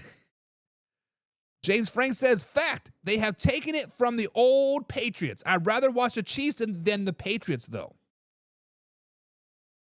Listen, I think the Patriots were deemed this villain franchise is not because they've done it for so long, or they did it for so long, and they were dominant for so long. It is because they legitimately got caught cheating. Not once, not twice, not 3 times, but 4 times. They legitimately got caught cheating 4 separate times. It wasn't the referees and the tuck rule, which I don't know what the tuck rule is, but it is not that. It's the deflating of the balls. It is spying on other teams. It's spying on other teams again. And then it's stealing their signs by spying on the teams. I think that's why the people hated the Patriots, because they were legitimately cheating. Right? The Kansas City Chiefs have not been caught cheating, have not been alleged to be cheating. No even rumors besides the referee. Like, slow it down, Buck. You're showing out your homers again, right? John says fact, and I'm a Raiders fan. The fact is the Kansas City Chiefs are the villains. John, that means your Raiders are going to be the heroes next season. When Pete Carroll brings in Dak Prescott and they bring in, let's say, Amari Cooper back to Las Vegas, how awesome would that be, right? And then re-sign Beast Mode, and they beat the almighty Kansas City Chiefs and dethrone them from the AFC West, then you are the heroes, John. Let's do it. Alpha Rob says, fact. It's not because of the players, it's because how people feel about the refs. I think Alpha Rob just had the comment of the day. It is not Patrick Mahomes. It's not Travis Kelce. It's not Kareem Hunt. It's not D-Hop. It's not the team. It's not the organization. It is the stigma around the referees, right? It is a stigma about how they rig it for the Kansas City Chiefs. I think you're right. Josh says crap as well. We are kind of split on this tonight, guys. I kind of like it. They're saying crap. Josh, if the Kansas City Chiefs are not the villains, who is the villain of the NFL right now then, right? James says, I don't hate them too much. I hate on the Steelers more, and that's not because of their success. Laura says, let me clear my throat. Let me put down my wacky tobacco. Let me take off my glasses. Let me look at you dead in the eyes. The Kansas City Chiefs are the villains, she says. That is a fact! Seth says, I think it's the Patriots back when they cheated. Back when they cheated, yes, they were definitely the villains. Everybody was aiming to knock off the mighty Giants, right? Well, I guess the Giants did knock off the Giants, but you get what I'm saying. Alpha Rob says the Patriots were cheating with spy and messing with the balls. Exactly. John says it was a fumble. He admitted it in an interview with Charles Woodson. Still won the Super Bowl that year. Your Raiders haven't even been back to the playoffs since, have they, John? I'm just saying. Don't shoot the messenger. Just saying. James says they are hated this much because of social media. Never heard hatred of 2000, 2001, 2002 Lakers. Read that off a post from someone. They're all witnessing history in the making. Still fly Eagles for the Super Bowl. James, why you be rooting for the Eagles? Screw the Eagles. All right, guys. So we are in the Senior Bowl, combine, draft type of year, right? From now and until about April, we are going to be talking a lot about kids that are entering in the NFL draft. As you guys know, the Senior Bowl is in full swing. Day number 2 down there in Mobile, Alabama. Mobile, Alabama. If you know, you know. Forrest Gump. But guys, fact or crap, the Senior Bowl is more important than the NFL Combine. Now, Combsy and I have gone back and forth on this over and over and over again. The NFL Combine is basically all a circus at the end of the day. Let's just be flat out honest. It is a circus, right? Now, they do test your knowledge and your football skills and your IQ and weights and see how fast you run, but let's just be honest. The star of the show is the 40-yard dash, and that is when players like Xavier Worthy go from a potential third or fourth round pick, runs a 4.140, skies up to a first round pick. But guys, the Senior Bowl is more important than the scouting combine. The combine is awesome. It's all for show. It's all to rub some elbows and must-see TV in April when nothing's going on. Or actually, I think it's March, right? But the Senior Bowl is where you make or break your stock. Everybody and their dog can go down to the Senior Bowl. If you are trying to make your name for yourself, it doesn't matter if you're from North Dakota State, from Ohio State, or Western Kentucky, or UCLA, or some junior college from Indiana. If you go down to the Senior Bowl, NFL coaching and scouts and GMs and owners are going to see you there. Guys, the the Senior Bowl, I think it's called the Reese's Senior Bowl, is the real deal.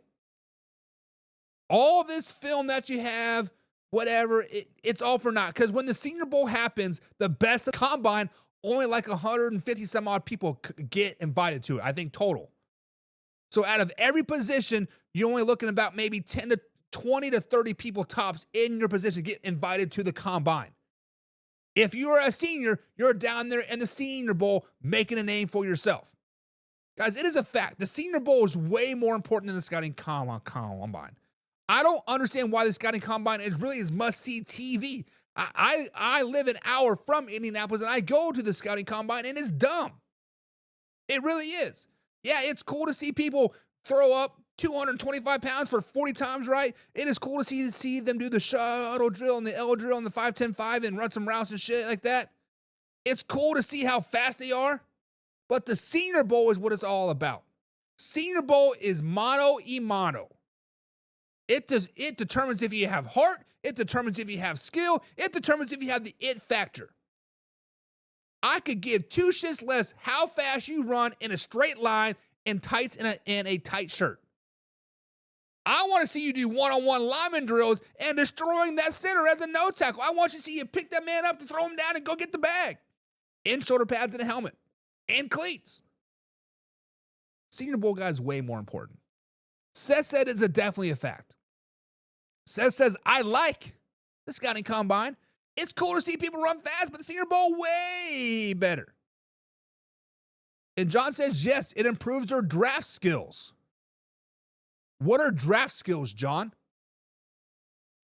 Hey, I can run a 4.240. Those are my draft skills. Okay, Mr. 145-pound wide receiver, you ran a 4.4140, but let's put on 30 pounds of pads and see what you can do then. Come on.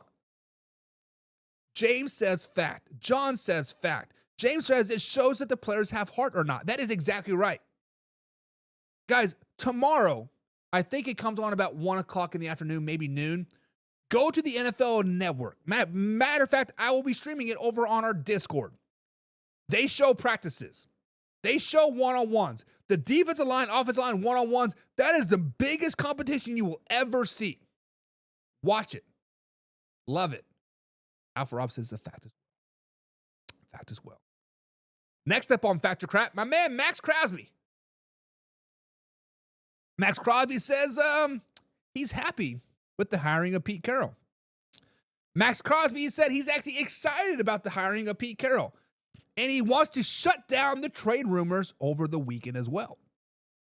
He did say he is getting older and he wants to win, however, but he said he doesn't want to be traded as of right now. Paraphrasing what he said, but reading between the lines. So guys, Factor Crap. Should the Raiders do a complete rebuild, not just a Band-Aid fix, but a complete rebuild and trade Max Crosby? Guys, Max Crosby played in just 12 games last season before going on season-ending IR. He had 45 tackles and 7.5 sacks. Max Crosby will be entering his 7th season of the NFL in 2025. All have been with the Raiders, and all have not made to the playoffs one time. He averages 66 tackles per season with 9.9 sacks. That's pretty damn good for a defensive end, tackle-wise. Back in 23, he had his best season to date, 90 tackles with 14.5 sacks that particular season. He is entering the final year of his contract and can opt out this season. He will be owed $22 million in 2025 and just $18 million in 2026. He does stay with the Raiders. Other notable defensive ends making those dollar bills, y'all. Nick Bosa, make around $37 million. Max can clearly make more money than that. Max Crosby is clearly better than Nick Bosa. Let's just be honest. Now, the Raiders do have around $100 million in cap space, but they are really far away from a Super Bowl or even a playoff bid. Let's just be honest. But per TradeRumors.com, the trade value for Max Crosby would be a first-round pick and a second-round pick. So, guys, fact or crap, should the Las Vegas Raiders do a complete rebuild and trade Max Crosby and build that team up with Pete Carroll? Guys, I want to say fact. I want to say let Max go to a Super Bowl contending team. Let Max go and you get your first round pick and your second round pick and you build, right? And you build with Pete Carroll. But the simple fact of the matter, guys, this is crap. This is crap because Pete Carroll's 73 years old. The man cannot do a complete rebuild. Now, the Raiders are destined for mediocrity. They brought in a mediocre defensive coordinator back. 19th ranked defense, 15th ranked defense, and a 15th ranked defense. Not very good. But the simple fact of the matter is that the defense and the Las Vegas Raiders do have some pieces in play. $100 million in cap space. They can bring in some big free agents, and they can potentially compete for the AFC West and definitely a playoff berth. Because let's just be honest, the Chargers and the Broncos are not going to repeat like they did this season. They're trash. So, guys, I got to say crap.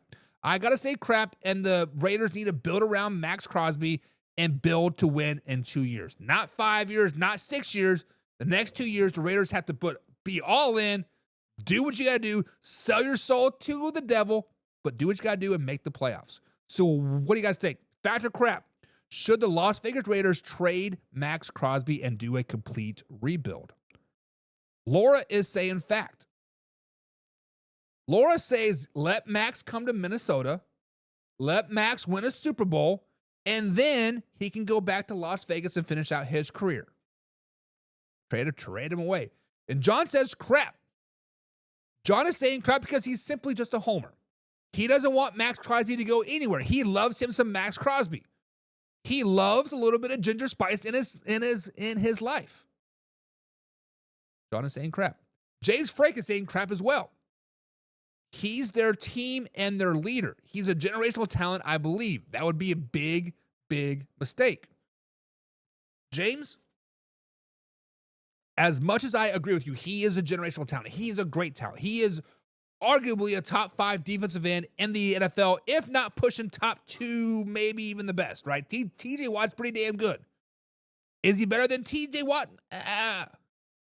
Toss up, right? But sometimes, James, you have to take a step back, see the big picture to see where you need to plant that grass to let the grass grow, right?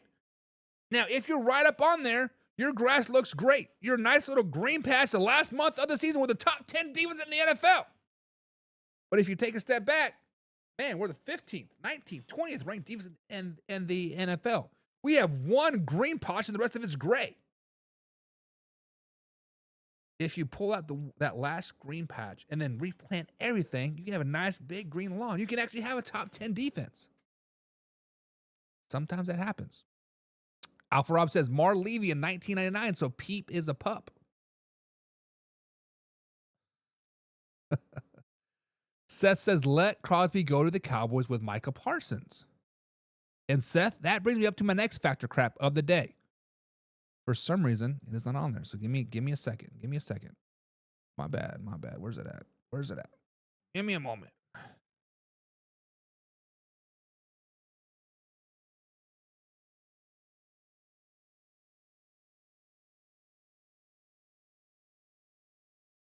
guys, my bad.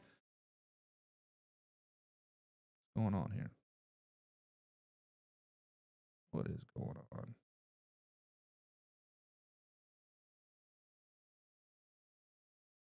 There we go. My bad. I got that, guys. So that brings me up to my next point. Dallas Cowboys. Dak Prescott.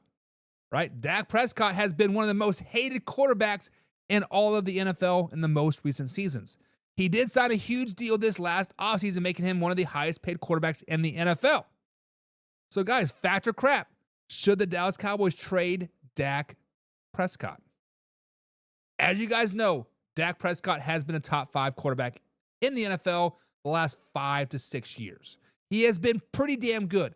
Dak averages 258 yards passing per game. He averages 24 touchdowns per season, just to 9 interceptions. He did sign a massive deal with the Dallas Cowboys this season, in which he did not ask for. He wanted a hometown discount. But the Dallas Cowboys are rumored to be looking for a first-round pick for Dak Prescott, and that's it. Take on Dak Prescott's contract, give me a first-round pick, you can have Dak Prescott. So, guys, fact or crap? Should the Las Vegas Raiders trade for Dak Prescott? Should the Cowboys trade away Dak Prescott? Guys, I think Dak Prescott is a damn good quarterback. I really do. He was top 5 until this season, and I think Jayden Daniels finally took over that top 5 spot. Are we the prisoner of the moment on Jayden Daniels? Maybe. To be determined. But right now, I think Dak Prescott is 6 and Jayden Daniels is number 5. But if Dak Prescott was on any other team in the NFL besides the Dallas Cowboys, you guys would all be agreeing, yes, he's the top 5 guy. Yes, he's a top 5 guy. Yes, he's a top 5 guy. Dak Prescott is the man, the myth, the legend. Stop sleeping on the man. Guys, the Las Vegas Raiders, $100 million cap space. Las Vegas Raiders need to win in the next 3 seasons. Let's just be honest. Pete Carroll is not going to be coaching until 76, 80 years old. Not going to happen. 3 years top to rebuild this team, retool this team. Who do the Las Vegas Raiders have as a quarterback? Desmond Ridder, free agent, probably not going to re-sign sign him. Gardner Minshew, you benched him twice last season. Aiden O'Connell, you benched him twice last season. Then he got hurt. Then he come back and you benched him again. You don't have a quarterback. Let's just be honest. You have Brock Bowers, a great tight end, going to do great things. Jacoby Myers has stepped up and did little things post, what's his face? The Devontae Adams getting shipped out of town. Guys, the Las Vegas Raiders are going to try to draft Shedeur Sanders, and they're going to strike out, and they're going to hurt that man's career. Let's just be honest. The Las Vegas Raiders do not develop players. They draft really, really well. The last couple seasons, they draft really well. But those players are all NFL ready. Shedeur Sanders is not NFL ready. They're not going to be able to develop that man. They're going to see like he's going to be a bust and this and whatever, right? Guys, this is 100% fact. Dak Prescott needs to go to the Las Vegas Raiders. It is simple than that. Dak Prescott to the Las Vegas Raiders instantly makes them an 8-win team. Then you add another receiver, 9 wins. Then you add that. I would fire your defensive coordinator, but you add in a healthy Max Crosby, a healthy Christian Wilkinson, or Wilkinson, the guy you guys from Miami. Both of those guys healthy, you might be a 10-win team. If I am the Las Vegas Raiders and I have my, number 7 pick, right? Dallas Cowboys call me and say, hey, you give me your 7th pick, we'll give you Dak Prescott. I cannot make that trade fast enough. Instantly, you guys are better. Instantly, you are a threat in the AFC West. Instantly, you have a top 5 quarterback and potentially a top 10 offense in the NFL. Guys, how would the Las Vegas Raiders not want to make this trade? And then if you're the Dallas Cowboys, you can draft your Shedeur Sanders, or you can draft whoever you want. And in the meantime, this whole Coach Prime, Brian Schottenheimer thing, you fire Brian Schottenheimer or demote him down to offensive coordinator again, bring in Coach Prime. Everything is good in the world. sometimes you got to take a step back, step forward. And if the Las Vegas Raiders don't want to do that, let's say they don't want to do that. Max Crosby for Dak Prescott, even trade, bada bing, bada boom. You're still instantly a top 10 offense. You're still instantly an 8-win team. This is a fact. So, guys, fact or crap, should the Las Vegas Raiders trade for Dak Prescott? James is saying fact. Fact. Alpha Rob is saying fact as well. Dak is a great regular season quarterback, but not a postseason or not a playoff quarterback. And Alpha Rob, that's all the Raiders want to do. The Las Vegas Raiders just want to be like the Pittsburgh Steelers, just make the playoffs every year. They're happy being one and done. They just want to be relevant again. They just want to be in that conversation. And Seth says, hell yeah, that's a fact. Sell the house, Jerry. Sell it. Get out of town, baby. Listen, that'd be awesome. And Josh is saying fact as well. Everybody, Las Vegas Raiders, let's start a petition.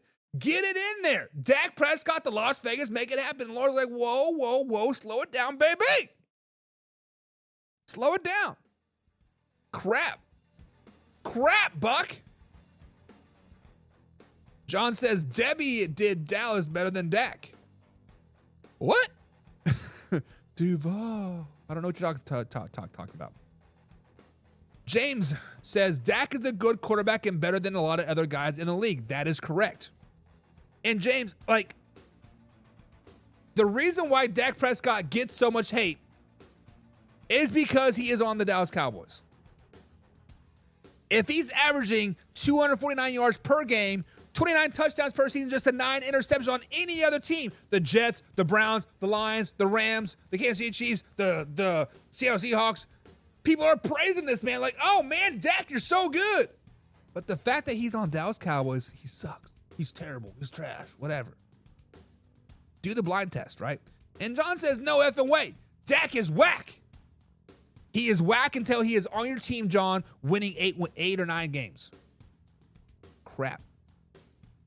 Instant, we woke Hulk in the playoffs. No, thank you. Instantly, we choke in the playoffs.